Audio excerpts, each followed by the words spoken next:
Hello नमस्ते प्रेक्षकांनो, आज आपण ठरलं तर मग या मालिकेचा आजच्या भागाचा रिव्ह्यू ऐकणार आहोत. आजच्या भागामध्ये नेमकं काय काय झालं आहे ते ऐकायचं आहे. तर तुम्हाला हा प्रोमो बघितलेला आहे का तुम्ही? पहिल्यांदा मी प्रोमो सांगणार आहे. सायली स्वतःची केस स्वतः लढणार आहे आणि ती जिंकणार सुद्धा आहे. आणि मग आता पहिल्यांदा डॉक्टर बाहेर येतात आणि मग सायली म्हणते, डॉक्टर मी हात जोडते, डॉक्टर माझ्या नवऱ्याला लवकरात लवकर बरं करा डॉक्टर, त्यांना लवकर बाहेर काढा यातनं, असं सायली हात जोडून म्हणत असते. मग डॉक्टर म्हणतात, हे बघा आम्ही आमचे पूर्ण प्रयत्न करतोय आणि आता सगळं देवाच्या हातात आहे, असं जेव्हा डॉक्टर म्हणतात तेव्हा सायलीला काहीच कळत नाही. ती शांत थांबते आणि मग तिला आठवतं की तिच्या हातातून देवीच्या समोरचं कुंकू सांडलेलं. आणि मग सायली म्हणते, म्हणजे माझ्या हातातून कुंकवाचा करंडा सांडला होता, त्याची ही शिक्षा मिळाली आहे का यांना? अस्मिता, तू तर म्हणाली होतीस की अपशकुन वगैरे काही नसतं. अगं मग तर ही कसली शिक्षा भोगतायत हे, असं सायली म्हणत असते. आणि मग प्रतापरावाकडे जाते आणि म्हणते, बाबा तुम्ही पण म्हणाला होतात ना की मनाला लावून घेऊ नकोस, मग तरीसुद्धा यांच्यावर जीव घेणं संकट का आलं, असं प्रतापरावांना विचारत असते. आणि मग प्रतिमा आत्याकडे जाते आणि म्हणते, आई तू मला म्हणाली होतीस की वेड्यासारखा विचार करू नकोस, मग हा वेड्यासारखाच विचाराचा करत नाही का गप, असं प्रतिमा आत्याला विचारत असते. आणि मग प्रतिमा आत्या म्हणतात, अगं ही देवाची परीक्षा घेतोय आपली. तेव्हा सायली म्हणते, आपली नाही ही माझी परीक्षा घेतोय, माझी. काय चाललंय हे नक्की? तेव्हा कल्पनाताई म्हणतात, सायली अगं देव ना आपली परीक्षा घेतोय बाळा. तेव्हा सायली म्हणते, आपली नाही आई, देव माझ्या सौभाग्याची परीक्षा बघतोय आणि जर माझं काही चुकलं असेल तर त्याची शिक्षा मला मिळू दे ना, त्यांना का, असं सगळे रडत असतात. आणि सायली विचारत असते, रडत रडत म्हणत असते, मी असं होऊ देणार नाही, मी असं नाही होऊ देणार, असं म्हणते. आणि मी त्यांना शिक्षा भोगू देणार नाही, मी असं म्हणते. आणि मग ती तिथून चाललेली असते. आणि मग सगळेजण सायली कुठे चालली, सायली कुठे चालली, असं म्हणत असतात. आणि मग कल्पनाताई प्रतिमा आत्यासुद्धा म्हणतात आणि चैतन्यसुद्धा म्हणतो, वहिनी वहिनी कुठे चाललीस, असं म्हणून आवाज देत असतो. पण सायली पुढे पुढे जात असते. मग इकडे अस्मिता प्रतापरावाकडे जाते आणि मग परत जेलमधला सीन दाखवलेला आहे. नागराज आणि हे कालपासूनच सगळेजण बोलत असतात कॉन्फरन्सवर. आणि मग इकडे आता नागराज म्हणतो, हे सगळं ऐकून मला तर असं वाटत नाही की काही भीतीचं कारण आहे, असं वाटतं मानसी अर्जुनला मारताना बघितलेलं आहे ना मानसीनं, असंच म्हणताना तुम्ही त्या मानसीची भीती आहे. आणि मानसीला पण असं सांगितलेलं आहे की तू जर अर्जुनला आपली परत, तर ते सांगितले. तेव्हा नागराज म्हणतो, मग झालं तर मग 100% ती पोरगी आपल्या बाजूनेच बोलणार, सायलीच्या विरोधात बोलणार, मी सांगतो ना, असं नागराज म्हणतो. अरे तिची तोंड उघडण्याची हिंमत होणार नाही, असं नागराज म्हणत असतो. आणि मग ती आपल्या बाजूने बोलली नाही तर सायलीची अवस्था अर्जुनसारखी होईल, असं तिला सांगितले ना. तेव्हा सचिन म्हणतो, हो सांगितले. मग नागराज म्हणतो, काळजी करूच नका, 100% नीट होईल, व्यवस्थित होईल, आपण जे पडवले ना तेच बोलणार ती पोरगी नक्की, असं नागराज म्हणतो. आणि मग नागराजशी तुम्ही जाताय, नागराज शेठ तुम्ही म्हणताय तसं झालं म्हणजे झालं. मग आता प्रिया म्हणते, फिजिकली विचार केला तर मानसी आपल्या बाजूनेच बोलणार. आणि मग तेव्हा मानसीला मी खूप चांगलं ओळखते, तिच्यासाठी ती सायली ताई म्हणजे दैवत आहे, आपण कितीही धमकावले तरी तिने सायलीच्या विरोधात तोंड उघडलंच नाही तर, असं प्रिया म्हणते. आणि मग सगळेजण बेचैन झाल्यासारखे एकमेकाकडे बघत असतात. आणि मग इकडे परत हॉस्पिटलमधला सीन दाखवलेला आहे. सायलीला आलेली असते बाहेर आणि मग तिथे एक गणपतीची मूर्ती असते आणि गणपतीच्या मूर्तीजवळ एक छोटी ही मूर्ती असते देवी आईची. आणि मग ती सायली हात जोडते आणि म्हणते, मानसी परत यावी म्हणून मी तुझी पूजा केली आहे देवी आई, पण ती प्रार्थना तू ऐकलीस, पण माझ्या सौभाग्याची परीक्षा का घेतली आहेस तू देवी आई, माझ्या प्रेमाला अशी सतत परीक्षा का द्यावी लागते देवी आई. ठीक आहे, तुला परीक्षा घ्यायची ना माझी, घे, मी वाटेल तेवढ्या परीक्षा द्यायला तयार आहे, पण तुला यांना लवकरात लवकर बरं करावंच लागेल, असं सायली म्हणत असते. आणि म्हणते, जोपर्यंत हे बरे होत नाही तोपर्यंत मी तुझ्यावर कुंकवाचा अभिषेक करत असते. आणि मग पाठीमागून कल्पनाताई आणि प्रतिमा आत्या येतात आणि दोघी हात जोडून तिथे उभा टाकतात. ऑपरेशन सुरू झालेलं असतं आणि खूप संगीत सुरू असतं, लय म्हणून असं संगीत असतं ऑपरेशन सुरू असताना इकडे सायली कुंकवाचा अभिषेक करत असते. पहिल्यांदा स्वतःला कुंकू लावते आणि अभिषेक करते. मग सायलीला आठवतं की अर्जुन म्हणलेला असतो, बायको मी तुला प्रॉमिस करतो मानसीला लवकरात लवकर तुझ्यापर्यंत पोहोचवीन असं अर्जुन म्हणलेला असतो. आणि मग ती कुंकवाचा अभिषेक करत असते. मग पुन्हा कल्पनाताईला सुद्धा आठवतं अर्जुनचं आणि अर्जुनने कान धरून माफी मागितलेलं असतं अर्जुनची. आणि मग परत ऑपरेशनचा सीन दाखवलेला आहे. अर्जुनचं ऑपरेशन सुरू असतं. आणि मग इकडे अस्मिताला सुद्धा आठवतं की रक्षाबंधनला अर्जुनला राखी बांधलेली आणि प्रतापराव सुद्धा तिथेच असतात असं आठवत असतं. आणि मग नंतर अश्विनला सुद्धा आठवत असतं की ते अर्जुनला कशी मिठी मारलेली, त्याच्या दुःखामध्ये अर्जुनने कशी त्याला साथ दिली हे सुद्धा अश्विनला आठवत असतं. आणि मग खूप सारं संगीत सुरू असतं. आणि मग चैतन्याला सुद्धा आठवतं. चैतन्याला असं आठवतं की अर्जुनची आणि त्याची मस्ती आणि अश्विनसुद्धा असतो या तिघांची मस्ती चैतन्याला आठवत असते. आणि मग इकडे परत सायली कुंकवाचा अभिषेक करत असते. खूप संगीत सुरू असतं, वाजत असतं पाठीमागे. आणि इकडे अर्जुनचं ऑपरेशन सुरू असते. असा थरार रंगवलेला आहे. आणि मग त्या ऑपरेशन थिएटरमधून एक नर्स बाहेर येते आणि मग अश्विन तिला काहीतरी विचारतो आणि मग ती नर्स परत जाते. आणि मग आता ऑपरेशन झालेलं आहे, लाईटी बंद झालेल्या असतात असं दाखवत असतात. आणि इकडे परत बाहेर सायली अभिषेक करत असते आणि ऑपरेशनची लाईट बंद झाली. आणि आता डॉक्टर बाहेर जातात. तेव्हा अश्विन म्हणतो, डॉक्टर काय झालं, ऑपरेशन सक्सेसफुल झालं ना. आणि मग ते डॉक्टर थोडं शांतच थांबतात, काहीच बोलत नाहीत. आणि मग परत अश्विन परत एकदा विचारतो, दादाची कंडिशन कशी आहे डॉक्टर. तेव्हा ते डॉक्टर म्हणतात, ऑपरेशन सक्सेसफुल झालं, आता अर्जुन सुभेदारांच्या जीवाला अजिबात धोका नाही असं ते डॉक्टर सांगतात. तेव्हा सगळेजण तिथेच हात जोडतात. अस्मितासुद्धा जोडते. आणि मग अस्मिता म्हणते, आम्ही त्याला भेटू शकतो का डॉक्टर. तेव्हा डॉक्टर म्हणतात, हो तुम्ही भेटू शकता, पण आता नाही, थोड्या वेळाने भेटा. तेव्हा अश्विन म्हणते, चालते डॉक्टर असं म्हणतो. आणि मग आता अस्मिता तिथेच असते. आणि मग आता अश्विन म्हणतो, दादाला दुसऱ्या रूममध्ये शिफ्ट करतील ना, मग आपण सगळेजण तिथेच भेटूयात. आणि मग प्रतापराव म्हणतात, अरे सायली कुठे आहे ते बघा आणि कल्पनाला आणि प्रतिमातला सुद्धा ही बातमी द्या. तेव्हा अश्विन म्हणतो, हो मी बघतो असं म्हणतो. आणि तो सायलीकडे आणि प्रतिमात्याकडे जात असतो. आणि मग तो बाहेर येतो. आणि मग सायली देवीपाशी हात जोडून उभा टाकलेली असते. आणि मग तितक्यात अश्विन येतो आणि म्हणतो, मम्मा प्रतिमात्या सायली वहिनीची प्रार्थना देवी आईपर्यंत पोहोचली आहे, दादाचं ऑपरेशन सक्सेसफुल झालं आहे असं जेव्हा अश्विन म्हणतो तेव्हाच आता दादाच्या जीवाला कुठलाही धोका नाही आहे. आणि मग परत सगळेजण देवीला हात जोडून पाया पडत असतात.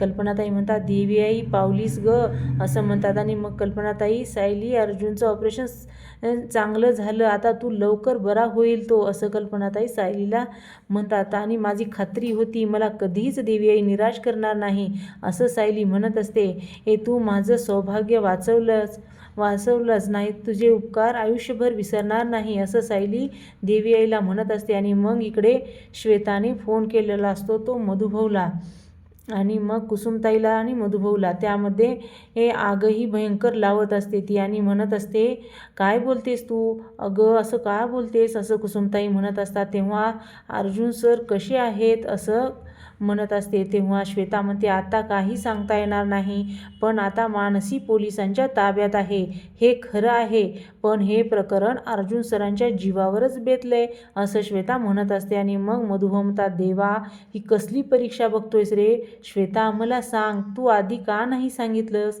तेव्हा श्वेता म्हणते, हो आधी सायलीताईला सांगायचं नव्हतं ना, पण आता काय, सायलीताईला सगळं कळलंच. मी आणि अस्मिताताईने खूप प्रयत्न केले तिला सावरण्याचा, पण तिला कळलंच आता आणि त्यात सगळं तुम्हाला सांगायचं राहून गेलं. तेव्हा मधुभाऊ म्हणतात, चल आत्ताच्या आत्ता आपण हॉस्पिटलमध्ये जाऊयात आणि जावई बापूंना भेटूयात. तेव्हा कुसुमताई म्हणते, श्वेता आम्ही आत्ताच्या आत्ता जातो आणि सायलीची काय अवस्था असेल असं म्हणते. तेव्हा श्वेता म्हणते, हो सायलीताईला तुमची गरज असेल ग कुसुमताई, नाहीतर काहीही होऊ शकतं. नाही तर मी आली असते ग, पण घरात कोणी नाही ना, गौरी आणि गोलू आहेत, तुम्ही जा असं श्वेता म्हणत असते. आणि मग कसं तरी होते ग मला, ठीक आहे आम्ही जातो असं म्हणतात. आणि मग इकडे परत जेलमधला सीन दाखवलेला आहे. तो जो गुंड असतो तो गुंड जेवत असतो आणि मग ते इन्स्पेक्टर आलेले असतात, सावंत आणि निकम, आणि तो म्हणतात की कॉन्स्टेबल याचं खाऊन झालं की सांगा असं म्हणतात आणि ते दोघेही सावंत आणि निकम तिथून निघून जातात. आणि मग मानसीचा सीन दाखवलेला आहे. मानसी बसलेली असते शांत, ती खातही नाही, पितही नाही आणि बोलतही नाही. आणि मग ती कॉन्स्टेबल म्हणते अगं खाऊन घे असं म्हणत असते आणि मग ती स्वतःच ती कॉन्स्टेबल त्या मानसीला भरवत असते आणि मग मानसी एक एक घास खाते. मग मानसी काहीच बोलत नाही, ती एकदम शांत बसलेली असते. आणि मग इकडे परत हॉस्पिटलमधला सीन दाखवलेला आहे. सायली अर्जुनच्या जवळ आलेली असते आणि मग ते माझा आवाज ऐकू येतोय का तुम्हाला, कसं वाटते आता तुम्हाला. तेव्हा त्यांच्या अर्जुन सांग ना आता बरं वाटतंय का रे, असं कल्पनाताईसुद्धा म्हणतात. बोल ना रे बाळा असं कल्पनाताई म्हणत असतात. तेव्हा सायली म्हणते अश्विन भाऊजी नक्की काय होतं यांना, शुद्ध काय येत नाही आहे अजून. तेव्हा अश्विन म्हणतो दादा सिनेटेड आहे सायलीताई यांना, तो शुद्धीवर यायला हवा होता तरी तो आला नाही असं म्हणतो. मग इकडे परत जेलमधला सीन दाखवलेला आहे. ते इन्स्पेक्टर असतात, लेडी इन्स्पेक्टर येते आणि मग ते निकम म्हणतात इन्स्पेक्टर त्या मानसीने काही स्टेटमेंट दिलं का नाही अजून. तेव्हा ती लेडी इन्स्पेक्टर म्हणते नाही अजून. आणि मग तिथे एक चहावाला येतो आणि म्हणतो सर त्या सरांनी चहा सांगितला होता असं म्हणतो. आणि मग तो हो इकडे या असं म्हणतो आणि त्याला घेऊन जातो. परत हॉस्पिटलमधला सीन दाखवलेला आहे. डॉक्टर आलेले असतात आणि मग ते काही रिपोर्ट बघतात आणि मग अश्विन तो डॉक्टर दादा आत्तापर्यंत रिस्पॉन्सिबल व्हायला हवा होता पण काहीच रिस्पॉन्स करत नाही, एवढा वेळ का लागत असेल. तेव्हा डॉक्टर म्हणतात बरोबर आहे तुमचं, मी बघतो काय असं म्हणून ते डॉक्टर काहीतरी बघत असतात, म्हणजे तिथल्या मशीन त्या मशीनमधले आकडे असं बघत असतात. तेव्हा सायली म्हणते डॉक्टर जे काही असेल ते खरं खरं सांगा, यांना शुद्धीवर यायला एवढा वेळ का लागतोय. तेव्हा डॉक्टर म्हणतात आपण थोडा वेळ वाट बघूयात, अशा केसेसमध्ये पेशंटला शुद्धी यायला जास्त वेळ लागतो. तेव्हा प्रतापराव म्हणतात अशा केसेसमध्ये म्हणजे. तेव्हा डॉक्टर म्हणतात पेशंटच्या मणक्याला मेजर डॅमेज झाला आहे, आपल्याला 24 तास वाट बघावी लागेल. 24 तासामध्ये जर त्यांना शुद्ध नाही आली तर कंडिशन क्रिटिकल होऊ शकते असं ते डॉक्टर सांगतात परत. आणि मग डॉक्टर म्हणतात मग आपणच वाट बघूयात असं म्हणतात आणि मग डॉक्टर तिथून निघून जातात. आणि इकडे परत जेलमधला सीन दाखवलेला आहे. तो गुंड तिथेच बसलेला असतो आणि मग तो चहावाला तिथे येतो आणि म्हणतो चाय घ्या चाय असं म्हणतो. तो काही लक्ष देत नाही, तो परत जोरात म्हणतो चाय असं म्हणून जोरात वाजतो. आणि मग त्या गुंडाला ती चिठ्ठीही दिसते आणि तो चहा घेतो आणि चिठ्ठीही वाचतो. आणि मग चिठ्ठी वाचल्या त्या चिठ्ठीमध्ये असतं की तुझं तोंड उघडलंस तर तू पोलिसाकडून सुटशील पण आमच्याकडून सुटणार नाहीस असं त्या चिठ्ठीमध्ये असतं. तो वाचतो आणि मग तो चहावाला ती चिठ्ठी ओढून घेतो त्याच्या हातातली आणि तिथून लवकरात लवकर निघून जातो. आणि मग इकडे प्रिया वाट बघते फोनची, कुणाचा फोन येईल का. इकडे तिकडे फेऱ्या मारत असते जेलमध्ये. आणि मग सीमा मात्र येते आणि ती सीमा आलेली असते आणि सांगते की प्रिया. तेव्हा म्हणतात कुणाचा फोन आला आहे का. तेव्हा ती सीमा नाही असं सांगते, मला जावं लागेल मॅडम आले आहेत आणि ते असं म्हणते सीमा कॉन्स्टेबल. तेव्हा प्रिया म्हणते थांब की इथं असं म्हणते आणि मग ती म्हणते की मी फोन आल्यावर येते. आणि मग इकडे मानसीला सुद्धा चहा द्यायला तो चहावाला येतो आणि मग कॉन्स्टेबलला म्हणतो काय सांगितलं होतं. आणि मग तो चहाचा कप चाय असं म्हणून मानसीला म्हणत असतो आणि सोबत चिठ्ठीसुद्धा असते. पण मानसी डोळा वरी करून सुद्धा बघत नसते. चहा घे चहा असं म्हणत असतो चहावाला. आणि मग तो गडबडीने तेथे चहा ठेवतो, चहाचा कप, आणि त्याची चिठ्ठी खाली पडते टेबलच्या आणि मग त्याच्या चिठ्ठीवर मानसीचा पाय बसतो. आणि मग इकडे बघत सगळेजण वाट बघत बसलेले असतात, सचिन, महिपत, राकेश. आणि मग महिपत म्हणतो राकेश म्हणतो एवढी वाट का बघता, येईल ना फोन. तेव्हा महिपत म्हणतो अरे वाट बघून इथे मुंग्याचं वारूळ तयार होईल आमच्या अंगावर, नाही तर त्या फोनची वाट बघून त्या फोनचं खापर तरी होईल, पण त्या चहावाल्याचा काही फोन यायचा नाही असं महिपत म्हणत असतो. तूच त्याला फोन कर आणि विचार त्या पोरीपर्यंत आणि त्या माणसापर्यंत आपली चिठ्ठी गेली का नाही. आणि मग तेवढ्यात फोन वाजतो राकेशचा आणि राकेश म्हणतो त्याचाच फोन आलाय, उचलतो, थांबा असं म्हणतो आणि मग फोन करतो. बोल रे काम झालं का. तेव्हा चहावाला म्हणतो झालं साहेब, काम झालं, तुमच्या दोन्ही चिठ्ठ्या त्या दोघांपर्यंत पोहोचवल्या. मग राकेश म्हणतो व्हेरी गुड, फोन ठेव आता. राकेश म्हणतो बोललो ना मी काम होणार म्हणून, असं प्रियाला सुद्धा फोन करू आपण, असं तिला आपण सांगू असं राकेश म्हणतो. आणि प्रियाला म्हणतो माझ्या माणसाने फोन केलेला असतो आणि प्रिया कॉल आला आहे असं म्हणते ती कॉन्स्टेबल आणि प्रियाला फोन देते आणि प्रिया हॅलो असं म्हणते. तेव्हा राकेश म्हणतो, प्रिया माझ्या माणसाने काम केलं, त्या माणसांनी आपल्या माणसापर्यंत आणि मानसीपर्यंत चिठ्ठ्या पोहोचवल्या. तेव्हा प्रिया म्हणते, चला नशीब, एक तरी काम तुला धड जमलं. पण मला आता असं वाटतंय की मानसीला जेवढे डोस मिळालेत ना तेवढे आता पुरे आहेत. म्हणून आता ती कोर्टात सायलीची बाजू घेईल की नाही नाही असं म्हणते तरी सुद्धा मला असं वाटते की आपल्याकडे प्लॅन बी असायला हवा. तेव्हा सचिन म्हणतो, आपल्या बी प्लॅन कशाला? तेव्हा ए प्लॅन तर सक्सेसफुल व्हायला हवा ना. तेव्हा महिपत म्हणतो, नाही त्या बबलीचं बरोबर आहे, एकदा प्लॅन फसला तर दुसरा प्लॅन चालू पाहिजे. ए बबली काय करायचं नेमकं असं महिपत म्हणतो. तेव्हा प्रिया म्हणते, मला थोडा विचार करायला वेळ द्या. सचिन आणि राकेश तुम्ही थोड्या वेळाने येऊन मला भेटा आणि मग ठीक आहे असं म्हणत असतात सचिन आणि राकेश. आणि मग इकडे परत दवाखान्यातला हॉस्पिटलमधला सीन दाखवलेला असतात. हॉस्पिटलमध्ये मधुभाऊ सुद्धा आलेले असतात आणि मधुभाऊ म्हणतात, प्रतापराव मला माफ करा, माझ्यामुळे जावाई बापूंची अशी अवस्था झाली आहे. तेव्हा प्रतापराव म्हणतात, मधुभाऊ का त्रास करून घेता, या सगळ्याला तुम्ही जबाबदार आहात असं तुम्हाला काय वाटतंय? तेव्हा मधुभाऊ म्हणतात, आमच्या आश्रमासाठी जावाई बापू झटत होते, मला आश्रमातल्या मुलींची काळजी नाही घेता आली, त्यांच्या सुटकेसाठी जावाई बापूंना जावं लागलं आणि म्हणूनच त्यांच्यावर एवढं मोठं संकट ओढवलं ना. तेव्हा अश्विन म्हणतो, हे बघा प्लीज तुम्ही असं स्वतःला दोष देऊ नका. तेव्हा कुसुमताई म्हणतात, अर्जुन सर एवढे तडफदार आहेत की त्यांना असं बेशुद्ध मला नाही बघवत नाही. मग प्रतापराव म्हणतात, कल्पना मला काय वाटतं, तुम्ही सगळ्यांनी सायलीला घेऊन घरी जा, हॉस्पिटलमध्ये मी आणि चैतन्य अश्विन थांबतो. तेव्हा कुसुमताई आणि मधुभाऊ तुम्ही पण जा. कल्पनाताई म्हणतात, मला इथेच थांबायचं आहे. मग अश्विन म्हणतो, आम्ही पेशंटजवळ आहोत, जास्त माणसाला परवानगी नसते थांबण्याची, तुम्ही सगळे घरी जा, वाटल्यास मी थोड्या वेळाने तुम्हाला कॉल करत राहीन. तेव्हा प्रतिमात्या म्हणतात, तू पण घरी जा असं म्हणतात. तेव्हा अश्विन म्हणतो, तेव्हा प्रतिमात्या म्हणतात, ठीक आहे आम्ही निघतो असं म्हणत असतात. सायली चल बाळा असं प्रतिमात्या म्हणतात. मग सायली म्हणते, तुम्ही सगळे जा घरी, यांना शुद्ध येईपर्यंत मी इथून कुठेही हलणार नाही असं सायली म्हणत असते. आणि मग आता प्रियाला भेटायला राकेश आणि सचिन आलेले असतात. प्रिया म्हणते, पोलीस स्टेशनमधून काही बातमी आली का? तेव्हा सचिन आणि राकेश म्हणतात, नाही अजून. मग सचिनने राकेश अर्जुनबद्दल काही कळले का असं जेव्हा प्रिया विचारते तेव्हा सचिन म्हणतो, हो कळलं आहे, हे अर्जुन अजून शुद्धीवर आलेला नाही असं कळलं आहे. आणि मग प्रिया म्हणते, मस्त असं म्हणत असते. तेव्हापासून माझ्या डोक्यात एक प्लॅन शिजतोय आणि तसं जर झालं ना तर आपल्याला याचा नक्कीच फायदा होईल असं प्रिया म्हणत असते. तेव्हा सचिन म्हणतो, नक्की काय चाललंय तुझ्या डोक्यात असं सचिन म्हणतो. तेव्हा प्रिया म्हणते, हे जर अर्जुन काही आता कोर्टात केस लढायला उभा राहू शकणार नाही आणि आता सायलीला या केसमधला सगळ्यात मोठा सपोर्ट हॉस्पिटलमध्ये निश्चित पडला आहे, म्हणजे त्याच्याशिवाय तीही कोर्टात नाही येऊ शकणार. या संधीचा फायदा करून घ्यायचा.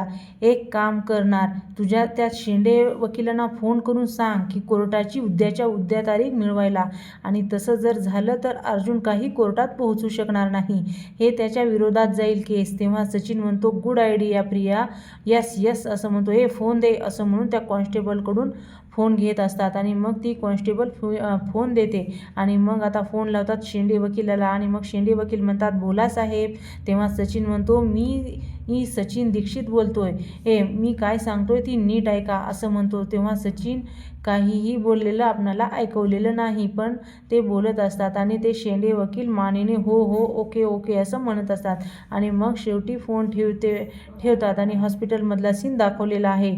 अश्विन म्हणत असतो, अश्विनने मगाशी काय म्हणाला हे ऐकलं नाहीस का तू सायली असं प्रतापराव म्हणतात. पेशंटजवळ गर्दी करायची नाही असं म्हणत होते ती पेशंटच्या आणि मग सायली म्हणते, हो ऐकलेलं आहे, भाऊजी असं म्हणत होते की पेशंटच्या बायकोने इथे थांबायचं नाही, असे कुठे म्हणाले, मी इथेच थांबणार. तेव्हा तुझी तब्येत नाजूक आहे, तू जर इथे रात्रभर थांबलीस ना तर तुला त्रास होईल बाळा. तेव्हा सायली म्हणते, आई मला त्रास होणार नाही आणि आमच्या बाळाला पण त्रास होणार नाही, आम्ही दोघे पण इथेच थांबणार आहोत असं सायली. तेव्हा अश्विन म्हणतो, ओ वहिनी, असं करू नकोस, जा घरी. तेव्हा सायली म्हणते, मला कोणीही माझी समजूत घालण्याचा प्रयत्न करू नका, मी घरी जाणार नाही. ते आत्ता उठतील आणि त्यांच्यासमोर सगळ्यात आधी मी असेल. तेव्हा प्रतापराव म्हणतात, कल्पना, आम्हाला वाटतं आपण सायलीला इथेच थांबवून घेऊयात. तेव्हा ती त्यामध्ये मी बघते असं सायलीकडे, असं अस्मिता म्हणते, आणि तिच्याबरोबर थांबते असं अस्मिता म्हणते, आणि म्हणते स्मितजवळ श्वेता आहे, त्यामुळे मला स्मितची काही काळजी नाही. तेव्हा कल्पनाताई म्हणतात, अश्विन, सायलीला काही त्रास होणार नाही असं बघशील ना तू. तेव्हा आम्ही सगळे रात्रीच जागी राहणार आहोत असं अश्विन म्हणत असतो. तेव्हा प्रतिमा आत्या म्हणतात, ठीक आहे, आम्ही घरी जातो आणि सगळ्यांसाठी डबा पाठवतो. आणि मग सायली, बाळा, थोडं खाऊन तरी घेशील ना ग, असं सायलीला प्रतिमा आत्या विचारत असतात. तेव्हा प्रतापराव म्हणतात, चला मग निघूया मधुभाऊ, चला तुम्ही पण, असं म्हणून सगळेजण तिथून निघून जातात. आणि मग सायली अस्मिता हॉस्पिटलमध्येच थांबलेले असतात. आणि मग इथेच आपला आजचा भाग संपतो. आणि मग आता प्रोमो दाखवलेला आहे. सायलीला एवढा राग, कुणी धरता का कुणी, असं सायली अर्जुनला म्हणत असते. उठा ना हो, एवढा राग कुणी धरतं का, असं म्हणत असते. आणि मग तेवढ्या चैतन्य येतो, म्हणतो, वहिनी, उद्या आपल्याला कोर्टात जावं लागणार आहे. उद्याच्या केससाठी तुला तिथे हजर असणे गरजेचे आहे, नाहीतर आपली केस खूप वीक होईल, असं म्हणत असतो. आणि मग महिपत म्हणतो, अरे शेंड्या, उद्याच्या सुनावणीत काय बोलायचं आहे माहिती आहे का तुला, असं महिपत म्हणत असतो. तेव्हा प्रिया म्हणते, मला उद्या कुठलीही चूक झालेली नकोय, असं त्या शेंडेला सांगते. आणि मग सायली खाली बसते आणि मग म्हणते, जोपर्यंत यांना बरं वाटत नाही तोपर्यंत इथून कुठेही मी जाणार नाही, इथेच बसून राहणार आहे, असं सायली म्हणत असते. आणि मग आता सायली स्वतःची केस स्वतः लढणार आहे आणि त्याचा प्रोमोसुद्धा आलेला आहे. तुम्ही तो प्रोमो बघितला का? नक्की बघा. आजचा भाग तुम्हाला कसा वाटला? आवडला का? आवडला असेल तर लाईक करा, शेअर करा आणि सबस्क्राईब करायला विसरू नका. आणि इथेच आपला आजचा भाग हा संपलेला आहे. तुम्ही हा व्हिडिओ शेवटपर्यंत बघितला, तुम्हाला ठरलं तर मग ही मालिका आवडते का? आवडत असेल तर नक्की कमेंट करून सांगा आणि आपल्या चॅनलला नक्कीच सबस्क्राईबसुद्धा करा. श्री स्वामी समर्थ.